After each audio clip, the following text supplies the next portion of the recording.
ഏറ്റവും കുറഞ്ഞ ചെലവിൽ നിങ്ങളുടെ വീടിൻ്റെ മുറ്റം മനോഹരമാക്കാം. നിങ്ങൾക്ക് സ്വന്തമായി ചെയ്യുവാനുള്ള മനസ്സും വീട്ടുകാരുടെ പിന്തുണയും സമയവും ഉണ്ടെങ്കിൽ വളരെ ലാഭകരമായി എന്നാൽ ലക്ഷൂറിയസ് ആയി തോന്നിക്കുന്ന മുറ്റം തയ്യാറാക്കാൻ സാധിക്കും. മുറ്റം ലെവലാക്കുകയാണ് ആദ്യം ചെയ്യേണ്ടത്. നമ്മൾ ഉണ്ടാക്കുന്ന കോൺക്രീറ്റ് കട്ടകൾക്ക് മിനിമം 3 ഇഞ്ച് കട്ടിയെങ്കിലും ആവശ്യമാണ്. അത് കണ്ടുകൊണ്ട് വേണം മുറ്റത്തെ മണ്ണ് മാറ്റുകയോ മണ്ണിടുകയോ ചെയ്യേണ്ടത്. എപ്പോഴും വീടിൻ്റെ ഭാഗത്തു നിന്ന് പുറത്തേക്ക് ഒരു ചെരിവ് സ്ലോപ്പ് കൊടുക്കുന്നത് നല്ലതാണ്. സൈഡ് ബൗണ്ടറീസ് കെട്ടിയെടുക്കുകയാണ് പിന്നീട് വേണ്ടത്.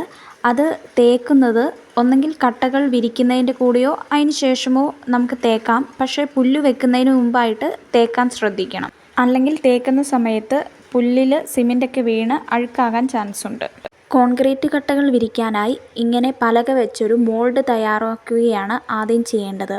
ഇവിടെ വിജാഗിരികൾ വെച്ചാണ് ഈ പലകയെല്ലാം പിടിപ്പിച്ചിരിക്കുന്നത്. 3 ഇഞ്ചാണ് കട്ടയുടെ വലുപ്പം. അപ്പോൾ ആ വീതിയിൽ തന്നെ പലകയും എടുക്കാം. നീളവും വീതിയും 18 ഇഞ്ചാണ് ഇവിടെ എടുത്തിട്ടുള്ളത്. ഉള്ളിലേക്ക് പലക ഇങ്ങനെ വരുന്നത് കൊണ്ട് തന്നെ അതിനനുസരിച്ച് വേണം നീളം എടുക്കാൻ.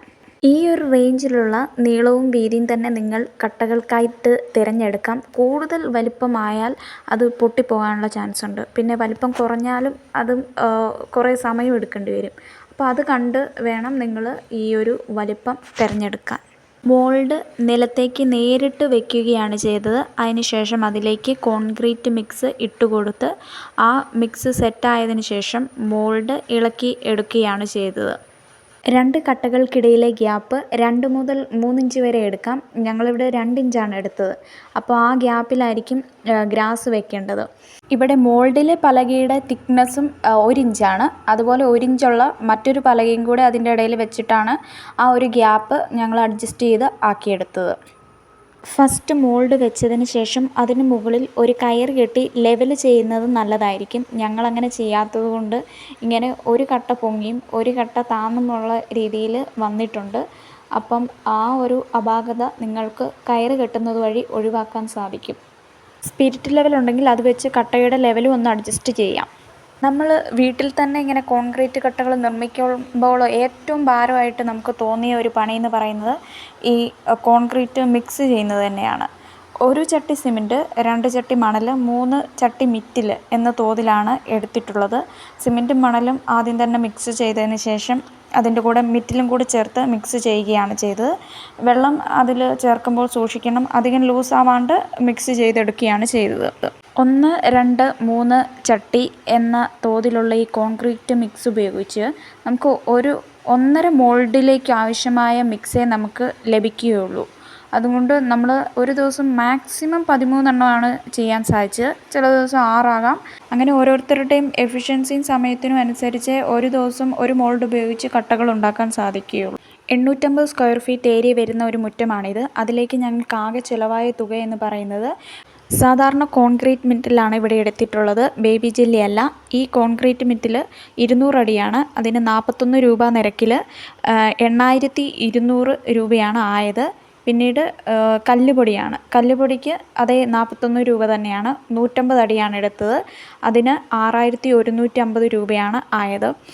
പിന്നെ സിമൻ്റ് എന്ന് പറയുന്നത് ഞങ്ങൾ മലബാർ സിമൻറ്റും അതുപോലെ അൾട്രാടെക്കിൻ്റെ സിമൻറ്റുമാണ് മേടിച്ചത്. ഒരു 25 മുതൽ 30 വരെയാണ് ആയത്. അതിൽ 30ൻ്റെ കൂട്ടാം, 30ന് 400 രൂപയോളം. അപ്പം 12200 രൂപയാണ് അതിലായിട്ടുള്ളത്. പിന്നെ വണ്ടിക്കൂലി ഒരു ഏകദേശം 4000 രൂപ. അത് ഇനി ആർട്ടിഫിഷ്യൽ ഗ്രാസ് ആണ്. അത് 160 അടിയാണ് മേടിച്ചത്. 55 രൂപ നിരക്കിൽ 8800 രൂപയാണ് ആയത്. 150 അടി മാത്രമേ ഞങ്ങൾക്ക് ഇതിൽ ഉപയോഗിക്കേണ്ടി വന്നിട്ടുള്ളൂ. ആകെ 39150 രൂപയാണ് സാധനങ്ങളെല്ലാം വാങ്ങിക്കുന്നതിനായിട്ട് ഞങ്ങൾക്കിവിടെ ചിലവായത്. കല്ലുകളെല്ലാം വിരിച്ചു കഴിഞ്ഞാൽ പിന്നെ പുല്ല് വയ്ക്കുന്നതിനെ പറ്റിയാണ് ചിന്തിക്കേണ്ടത്. സാധാരണ പേൾ ഗ്രാസോ ലോൺ ഗ്രാസോ വയ്ക്കാം. പക്ഷേ അത് വെച്ചാൽ ചിതലിൻ്റെയും ഉറുമ്പിൻ്റെയും അതുപോലെ കളകളുടെയും പ്രശ്നങ്ങൾ വരാൻ ചാൻസ് ഉള്ളത് കൊണ്ട് നമ്മൾ ആർട്ടിഫിഷ്യൽ ഗ്രാസാണ് ഇവിടെ സെലക്ട് ചെയ്തത്. ആർട്ടിഫിഷ്യൽ ഗ്രാസ് ഞങ്ങൾ കോൺക്രീറ്റിൽ തന്നെയാണ് ഫിക്സ് ചെയ്തത്. അതിൻ്റെ വിശദമായ വീഡിയോ ഷോർട്ട് വീഡിയോസിൽ ഇട്ടിട്ടുണ്ട്, ഡിസ്ക്രിപ്ഷൻ ബോക്സിൽ ചേർക്കാം. ആർട്ടിഫിഷ്യൽ ഗ്രാസ് ഫിക്സ് ചെയ്യുമ്പോൾ ചില അബദ്ധങ്ങൾ ഞങ്ങൾക്ക് പറ്റിയിരുന്നു. കട്ടകൾക്കിടയിൽ കോൺക്രീറ്റ് ഇട്ടപ്പോൾ ഒരല്പം താഴ്ത്തിയാണ് ഇട്ടത്. എന്നിട്ട് ഗ്രാസ് വെക്കുകയാണ് ചെയ്തത്. ഗ്രാസിന് ഒരു 35 mm നീളമുള്ളത് കൊണ്ട് അത് ആ സമയത്ത് ഉയർന്നു നിന്നു. പക്ഷേ മഴ പെയ്ത് കഴിഞ്ഞപ്പോൾ അത് താഴ്ന്നുപോയി. കാരണം ഇതിൻ്റെ ഗ്രാസിൻ്റെ ബേസ് എന്ന് പറയുന്നത് ഒരു പ്ലാസ്റ്റിക് ചാക്ക് പോലെ ഒരു ബേസാണ്. അതിൽ റബ്ബർ കോട്ടിങ് മാത്രമേ ഉള്ളൂ. അപ്പം വലിയ തിക്നെസ് അതിന് വരുന്നില്ല. അതുകൊണ്ട് പിന്നീട് ഗ്രാസ് വെച്ചപ്പോൾ ഏകദേശം ഒരേ ലെവലിൽ തന്നെ കോൺക്രീറ്റ് ഇട്ട് ആ ഒരു ലെവലിൽ തന്നെ ഗ്രാസ് ഫിക്സ് ചെയ്യുകയാണ് ചെയ്തത്. അപ്പം വലിയ കുഴപ്പമില്ലാതെ ഈ രീതിയിൽ നല്ല രീതിയിൽ തന്നെ കിട്ടിയിട്ടുണ്ട്. മറ്റൊരബദ്ധം പറ്റിയത് ഗ്രാസ് എല്ലാം ഒരു സൈഡിലേക്ക് ചെരിഞ്ഞാണ് ഉണ്ടാവുക. കഷ്ണങ്ങളാക്കി മുറിച്ച് ഫിക്സ് ചെയ്ത് കഴിഞ്ഞപ്പോൾ ഗ്രാസിൻ്റെ ചെരിവ് പല രീതിയിലായിപ്പോയി. മുറ്റം അടിക്കുന്ന സമയത്ത് അതൊരു ബുദ്ധിമുട്ടായി തോന്നി. പിന്നീട് ഫിക്സ് ചെയ്തപ്പോൾ എല്ലാം ഒരേ പൊസിഷനിലേക്ക് വരുന്ന രീതിയിലാണ് ഫിക്സ് ചെയ്തത്. ഇനി ഇതിൽ ചെയ്യാനുള്ളത് പെയിൻ്റ് അടിക്കുക എന്നുള്ളതാണ്. സാധാരണ ഇൻ്റർലോക്കിന് ചെയ്യുന്നത് പോലെ ലൈറ്റ് ഗ്രേ പോളിഷ് ചെയ്താൽ മതി. അല്ല എങ്കിൽ കോൺക്രീറ്റ് ആയതുകൊണ്ട് തന്നെ ഇതിന് പായൽ പിടിക്കാൻ ചാൻസ് ഉണ്ട്. മഴ മാറിയതിന് ശേഷം മാത്രം പെയിൻ്റ് അടിച്ചാൽ മതിയാവും. മുറ്റത്തിൻ്റെ പണി ചെയ്യാൻ ആഗ്രഹിക്കുന്നവർ ഈ കാര്യങ്ങളൊന്ന് ശ്രദ്ധിക്കുക. ഇങ്ങനെ ചെയ്യാൻ പോകുന്നവർക്കും താല്പര്യമുള്ളവർക്കുമായി വീഡിയോ ഷെയർ ചെയ്യുക, സബ്സ്ക്രൈബ് ചെയ്യുക. Thank you.